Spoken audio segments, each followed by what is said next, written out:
Okay. Here, here.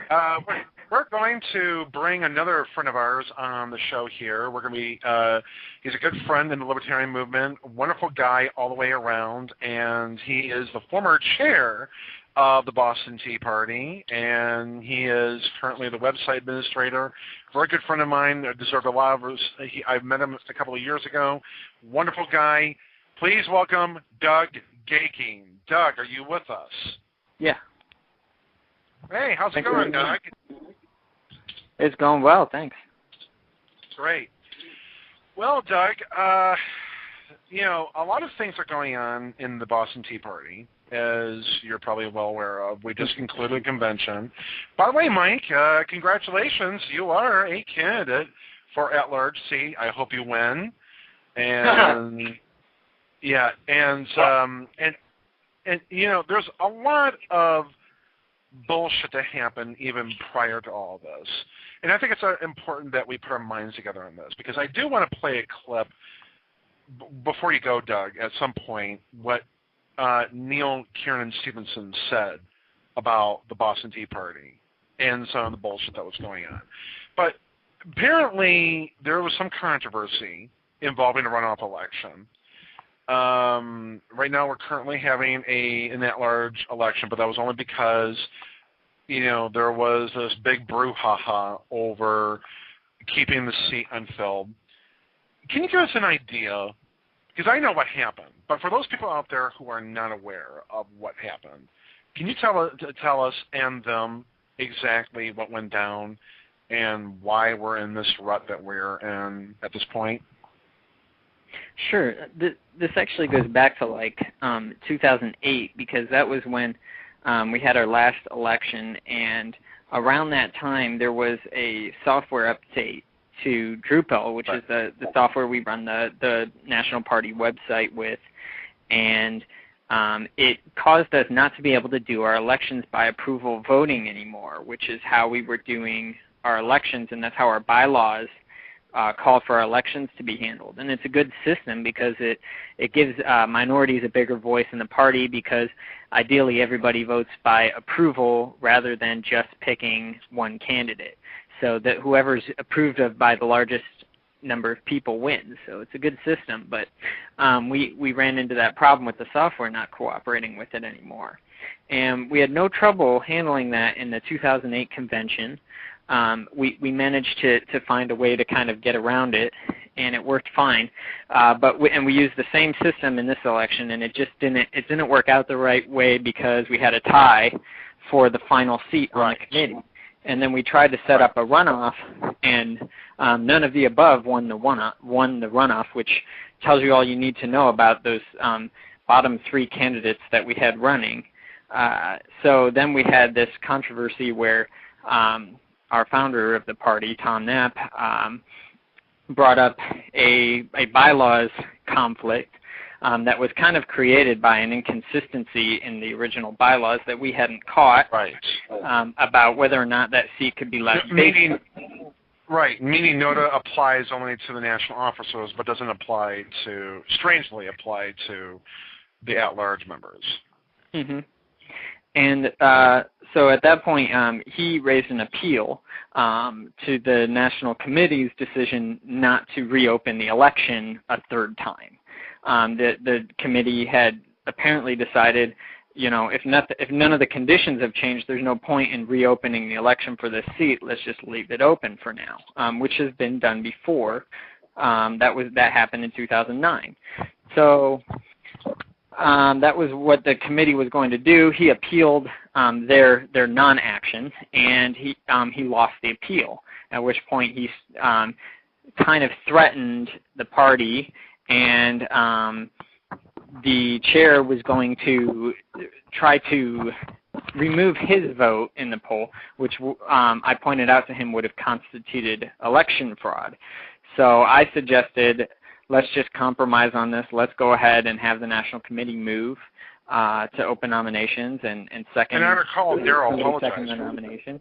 Yeah, and Daryl recognized that he wasn't going to do the right thing by doing it that way. So he went, and I believe he moved to open the new election, and then or to open nominations, and I believe you seconded, Todd, if I remember correctly.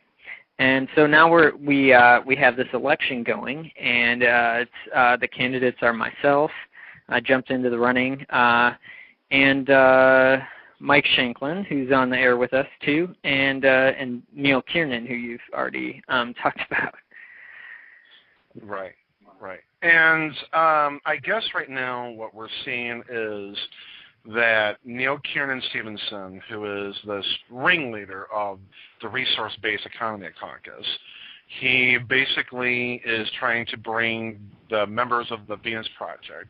And Mike, you know about the Venus Project because you and James covered it. Yeah, you could. And you know exactly how fucked up these people are. I mean, let's familiarize ourselves with these people.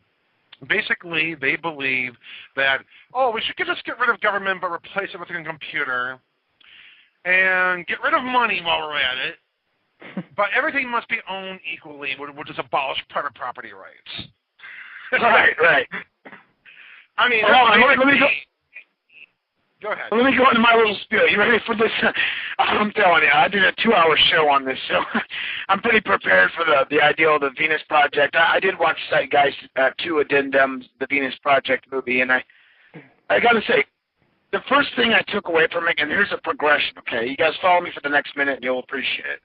So what we started with was, I started turning it on, and they started ranting about the Federal Reserve, and I was really appreciative of that. Obviously, the Federal Reserve's a big fault.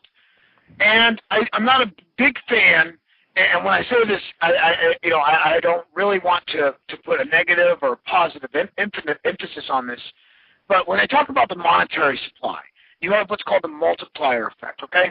The multiplier effect is bad in some situations, but in other situations, when it's all completely voluntary and there's no force or violence used in the system, there's nothing wrong with people, lending the money back out, and it happens to go 9 times around simply because the Federal Reserve rate is at 10% right now. The federal government sets the reserve for the banks. Somebody deposits $1,000 into a bank. Well, the bank has to hold on to 10% of that, or $100, and they can loan the other $900 out. That $900 goes out to somebody else who loans the money, and then they spend it somewhere. That money goes back into the system. So you can see how over time it multiplies into 9 times. Well, the first thing I took away from the Venus Project was the fact that they tried to crucify not only the multiplier effect, but profits as well. Their whole strike on profits is nullified by the simple fact that profits are not always a negative connotation. What I mean by that is the fact that profits are a signal to the market. Okay, what they really say is, listen, when you have high profits in one industry, what you need is more competition. You need more investors to come in here and invest into this one sector. Well, or in some cases, when you have less profits, it means, we need to suck money back out, or take money away from this investment. Obviously, it's not a place where the consumer drives the demand, and that's what's key here. Okay, so the first thing I took away from this movie is the fact that they tried to completely hate on monetary systems as a whole, where I see the problem being a monopoly control of currency by central banks, when they can manipulate the money supply, when they can inflate and devalue currency and basically ruin the middle class. That's the problem we need to face. Not the fact that people have medium of exchanges. Medium of exchanges, when you have a medium of exchange, any currency piece out there that's created by somebody, and you would have this in a voluntary system as well. And this is what the people of the Venus Project don't understand, is that you would have a monetary system. You're always going to, because scarcity is prevalent in society. Scarcity basically rules, and scarcity is even prevalent in time. Now, I just want to point this fact out. I got a lot to say here, Tom, so I appreciate the time you're to let me have on the show.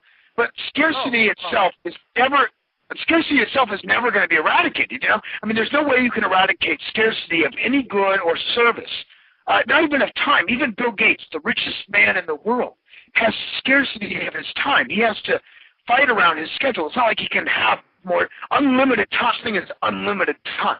There's no such thing as any unlimited good or service.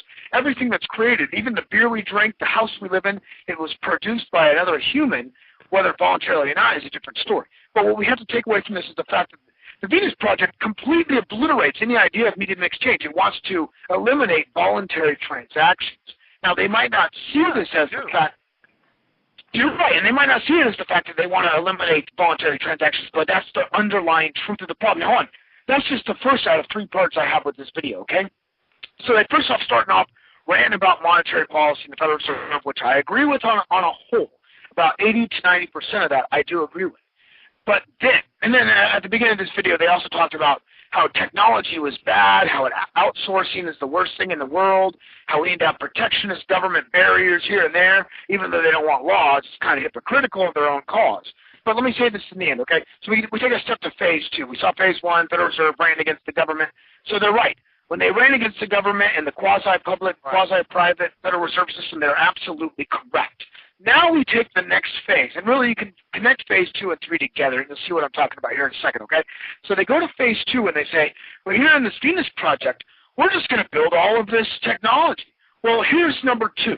Where in the hell are they going to come up with the ability to build all this stuff without humans? It's almost impossible. And to have any human do something, you have to have an incentive. To have the incentive, you have to have a monetary system which rewards them based on the fact that they resorted to the fact that they can reward the consumer for their demand. So anytime there's a demand for this product, they go out here and entrepreneurs create this supply for the demand that's needed. That's why entrepreneurs are so important, why politicians can only drain or redistribute wealth, okay? So now we go to step 3. And in step 3, we're all going to have abundance and utopia because the technological sector of this centralized course of monopoly is going to produce this unabounding abundance. And all of a sudden, we're going to live in this world where we have no scarcity, and time is not a factor, and there's no crime, and all these other lies that come out, they're spouted by these non-politician politicians. And what I mean by that is the fact that these people rant on politicians all the time, but they themselves are their own form of politicians just outside the political spectrum. They want people to follow them to the death. We're going to go here until we central plan ourselves to prosperity and peace. But the third piece of the puzzle is what they're missing out on. And that is the utopian nirvana society that they claim will come about will never be. And the reason is scarcity can never be eradicated. Abundance is never going to be a factor in our society. Why? Because the only wealth and the products and goods and services we have in our economy are produced by humans, and I'll tell you, or some other machines, but it's backed by some form of a profit structure which shows an incentive system. And until people realize that the incentive system is there, until people realize that entrepreneurs are not all bad, until they realize that the government can do nothing, you're right. And until the people realize that the government can do nothing but redistribute wealth and money through the economy, and they produce nothing at a marginal gain, we will continue on status quo and establishment. But you know, it's interesting because, you know, what we're seeing with the Venus Project and the Boston Tea Party is the reason why we have a very big problem. You know, this person, Neil Cannon Stevenson, who I've had on my show when I was on Now Live, as a matter of fact, this is a guy who basically claims, you know, he found his way through the Ron Paul revolution, and then he was, you know, sort of in a mixed bag of both Mike Gravel and Ron Paul, and this guy now has become this big disciple, this you know, messenger for Jacques Fresco of the Venus Project. And now I'm wondering, you know, exactly, you know, I'm wondering, because of the stuff that was going on recently, Doug, you believe that Tom Knapp, the founder of the BTP, has been getting pretty cozy with Neil. You think that he's basically that he's been agreeing with Neil on a lot of things, and you traded barbs with Tom on the website. Exactly, what is your analysis of the whole thing, and what do you think? Well, I was well, it appeared that way, and I went ahead and poked fun at Tom for it because I was kind of annoyed with the entire situation. So I don't know if it necessarily is that way with Tom and Neil and the caucus or what, or if or maybe not. Maybe Tom just felt like he needed to make a fuss about something, or maybe he's trying to make his last hurrah, as he called it, a big hurrah. Probably. So you basically now see that, according to the poll, which is what's going on right now,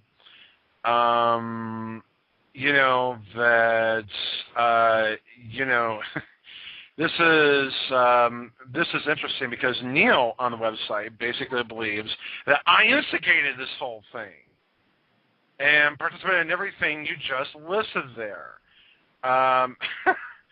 I instigated this whole thing. Now he's putting the onus on me. Gee, thanks, Neil. And now that he's saying that it's my fault. But now I'm just wondering, because you spoke of my defense. You said that you don't advocate anyone being removed from the committee. If I were asked to be removed from the committee, I would basically say no. I'm not moving a budge. I'm staying on here, and you're going to have to kick my ass off the committee.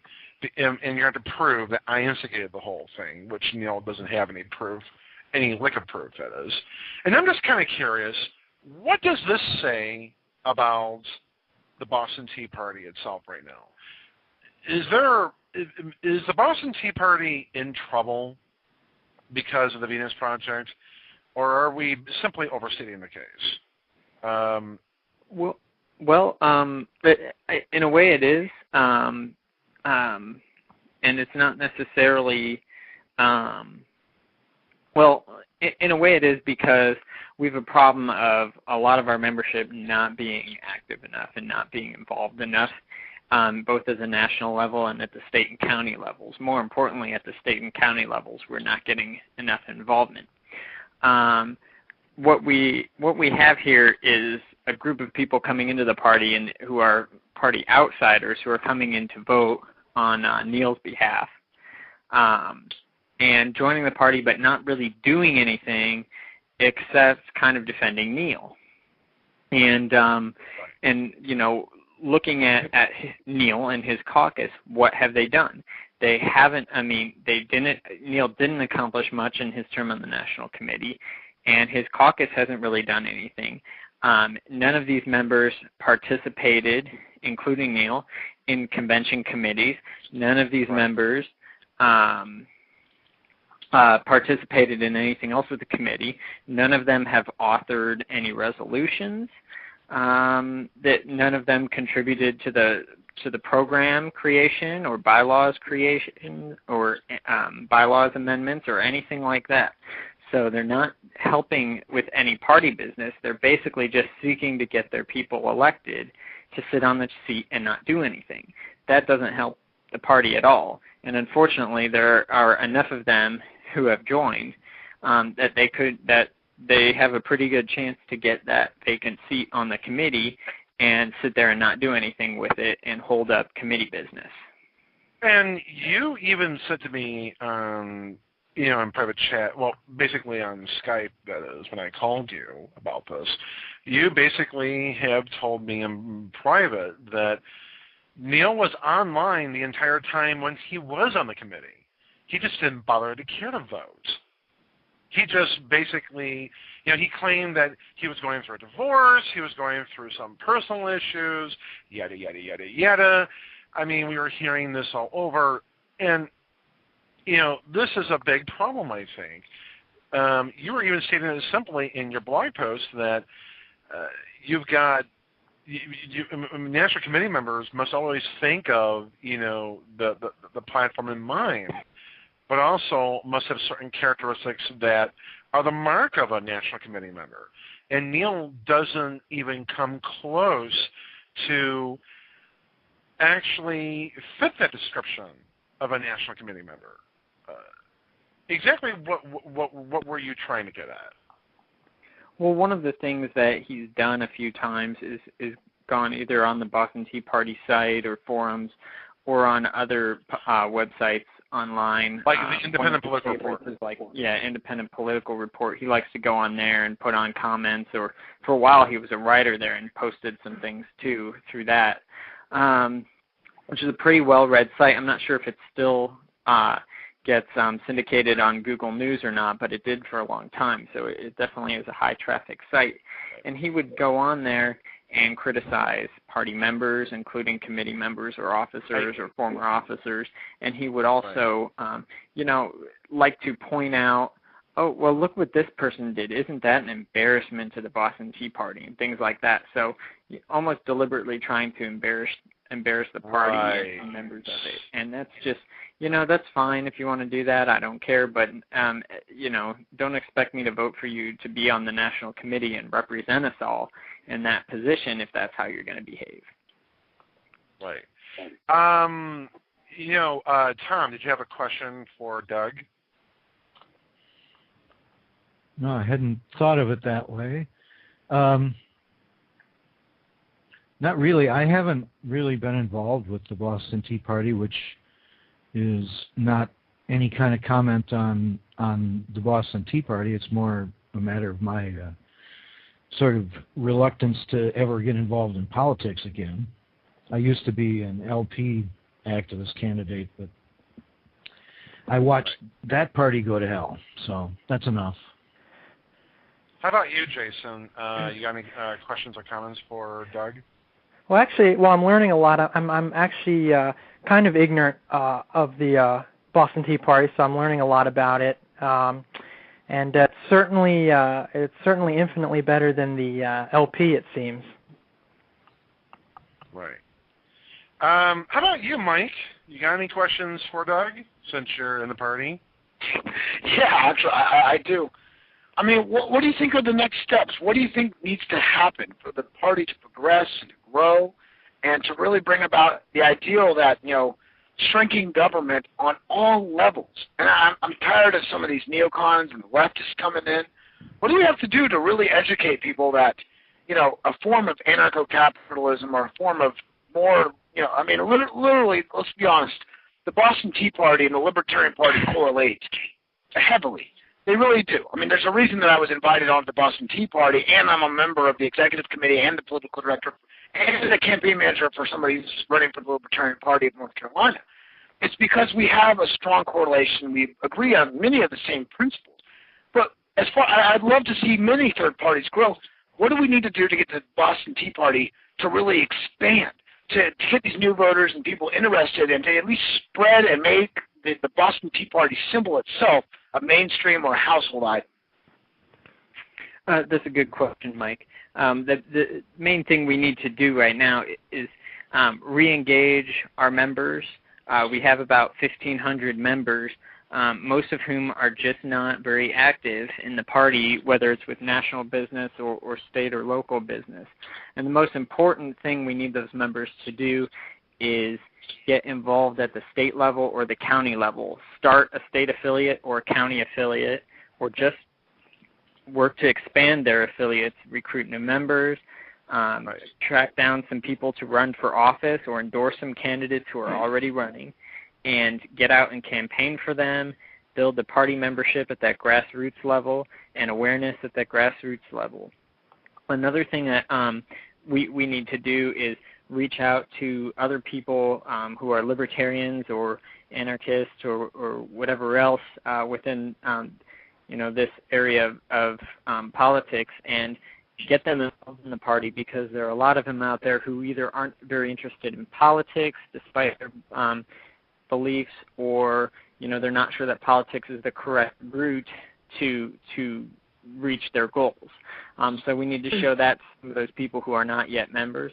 And the third thing is something that we're working on right now, is starting a policy institute based on the Boston Tea Party's platform. Yeah, the Lyceum Institute. Mm-hmm. And the Spooner Institute, we've just started it. We've written a mission statement, started a blog, which is spoonerinstitute.blogspot.com. That's spoonerinstitute.blogspot.com. And we've put a couple posts up there on the blog. We're pursuing 501c3 nonprofit status and full incorporation as a nonprofit, so that we can raise funds and build a substantial institute to back the party and its candidates with policy statements that are research-based, Right. and we can also use that to reach out in all sorts of media to getting the libertarian message out to more people in the mainstream media and other places that other channels that we haven't reached yet with our message. I do want to play something that Neil said on his show a while back. And Neil said something that I think people should be aware of. He basically did a podcast here. He does a podcast here on Blog Talk Radio called V Radio. And this is dated June 7th, by the way, which was a couple of weeks back. And this is a guy who basically said some very not so good things about, some people in the Boston Tea Party, but I think it needs to be aired. This is what he said on his show and didn't get even that much attention. Listen to this. Now, there's an update here, and I'm going to update the update. But update, the National Committee of the Boston Tea Party, in an effort to block people from our caucus from having a chance to occupy the final committee seat, had decided to simply not to hold an election for it. They do this in spite of the fact that I have voiced interest in that position, which is when they're supposed to do so. And they openly admit that they do this to prevent me from being able to go for the position. As obvious and ironic this political corruption is, it actually bodes well for us. Now more than ever, I need the help of members of the United States Zeitgeist Movement to get behind this effort. You can support the petition to overturn this unethical action by the National Committee by saying you support it here. Link is given in the blog post. When we have enough support for this petition, it will come before a vote of the membership to overturn the committee's decision. Then we will vote again and send a message to the committee. So basically, I'm going to look over at the chat room now. Basically, all you really need to do is be a United States citizen, join the party, and then go on accordingly. They went ahead and started the poll, and there's only a few votes on it now, but they went ahead and disabled new membership again. If this continues to be a problem, then I'm just going to put together another petition that only needs 5 people to approve of it, and then the petition goes before the vote. So at this point, he's just trying to shut off new membership for the purpose of preventing us from joining again. This guy has had it in for my caucus from the very beginning, and he calls us all kinds of crap when he does it. But the fact that he has to go through all of this to stop us actually says a lot for us. So, yeah, that's basically it. They did that on purpose, I'm sure. But in the meantime, basically what's going to happen here is he's going to open his poll. He did it right away to make sure that I couldn't get more people to join in support of the caucus. If we lose this one, then we can just do it again. There's no limit in the bylaws to how many times. Now, the person I have to credit for doing this, ironically, is not somebody who's my friend at all. Tom Knapp and I had a huge falling out, but he is a mainstream libertarian, and he saw that they were just leaving a committee spot open just because. That's basically what it amounted to. The exchange in this situation was so stupid, but basically they got the results they wanted by invalidating a bunch of votes in the middle of the election by turning off new membership, and then they decided anybody who had joined after the convention had started that they wouldn't count their votes. So despite the fact that we won overwhelmingly, they basically just invalidated those votes based on an unwritten rule that was used as a previous precedent because they had somebody, I guess, who was making multiple accounts just to vote none of the above on everything. All right. So, Doug, what do you say to that? Well, the thing that bothered me most was Neil was making it out as if Daryl Perry, our new chair of the Boston Tea Party, has it out for him and for his caucus, and that's not even remotely true. I've never even heard Daryl comment on the caucus or the Venus Project or anything like that. Daryl has never really gotten into that whole mess at all. He's never even stated opinions about it. He hasn't really he's been indifferent about the entire thing and has basically ignored Neil and the Resource-Based Economy Caucus throughout. He's just ignored them. So I don't understand why Neil's acting as if, well, I do understand why, but I guess I'm frustrated that Neil is making those accusations at Daryl when they're just completely false. And the reason why he's doing it is because he's trying to get those people to be mad and to feel like they're being cheated so that they go on there and support what he's trying to do, because he just wants to get himself back into office. He's really upset that he got voted out of office in the convention, and he's just trying to get himself back in there. And he'll do whatever it takes. If that means lying about Daryl Perry and making it seem like Daryl Perry's out to get him when that's not even remotely true, then that's what he'll do. Right. Any thoughts on this, Jason, Tom, Mike? Who you want to start? Go ahead. Well, from my point of view, it makes me the opposite of nostalgic for my time in the LP. It sounds familiar. I mean, the sort of infighting and jockeying for position, and it's really a depressing thing about politics. I don't know that it's peculiar to libertarian politics. I think it's just the way politics is, period. And it's people out to grab as much self-glorification as they can get. How about you, Jason? What do you think? I absolutely second what Tom just said. It's sad, and I know there are people involved in politics who aren't like that. I'm sure Doug isn't like that. I know Mike isn't like that. But there are always people like that, and a really good percentage contingent, too. Right. Mike, what did you think when you heard all that? I mean, I agree with everybody's saying here. You know, it just comes down to the fact of what do you believe in? I mean, what at the end of the night, when you sleep at night, when you look in the mirror, are you really fulfilled with what you're doing in life? And if not so, what are you doing? And here's the question I pose to everybody, okay?